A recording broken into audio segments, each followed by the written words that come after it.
On the other side of the Capitol, senators focused on President Trump's power to launch a nuclear war. Nick Schifrin reports on this critical chain of command.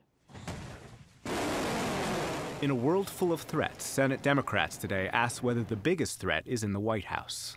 Donald Trump can launch nuclear codes just as easily as he can use his Twitter account. The United States' nuclear command structure was born out of the Cold War.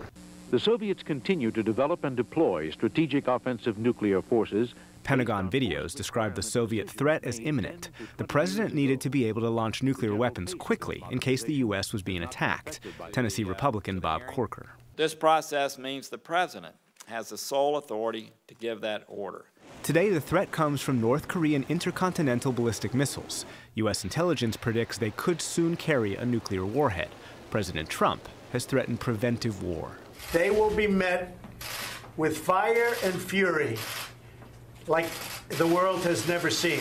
Rocket Man is on a suicide mission for himself and for his regime. Many Americans share my fear that the president's bombastic words could turn into nuclear reality. The president has the sole authority to launch nuclear weapons, but that doesn't mean he can launch a weapon for no reason whenever he wants, said Duke professor Peter Feaver, who's studied nuclear command for 30 years. Where the military wakes up the president and warns him that there is about to be an attack or that we're experiencing an attack, he alone would have the authority to make the decision. But in the other context, where the president's waking up the military, maybe in an extreme funk saying, I'm angry and I want something done, in that setting, he requires the cooperation of a lot of people. That cooperation wouldn't be forthcoming if his order were illegal, said retired General Robert Kaler, the former head of U.S. Strategic Command. The United States military doesn't blindly follow orders. A presidential order to employ U.S. nuclear weapons must be legal. The basic legal principles of military necessity, distinction, and proportionality apply to nuclear weapons just as they do to every other weapon. Maryland Democrat Ben Cardin. You believe that because of legalities, you retain that decision to disobey the commander-in-chief? Yes. If there is an illegal order presented to the military is obligated to refuse to follow it. Today's hearing was called by Senate Republicans, but many of them urged extreme caution. They said the U.S.'s adversaries needed to understand the president is still the sole person able and is still willing to use nuclear weapons.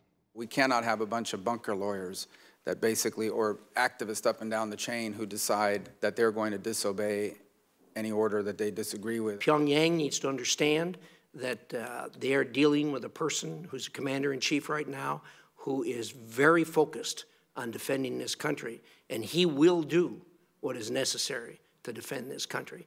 Democrats have introduced legislation that would limit the president's nuclear authority. Some today question whether sound legal advice would prevail in a nuclear weapons discussion.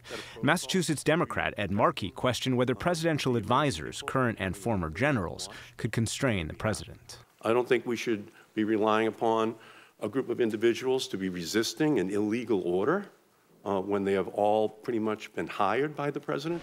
A short time ago, an American airplane dropped one bomb on Hiroshima. Since President Harry Truman became the only person ever to have ordered a nuclear strike, U.S. law said only a president should carry the nuclear responsibility. But today, that singular authority is being questioned. For the PBS NewsHour, I'm Nick Schifrin.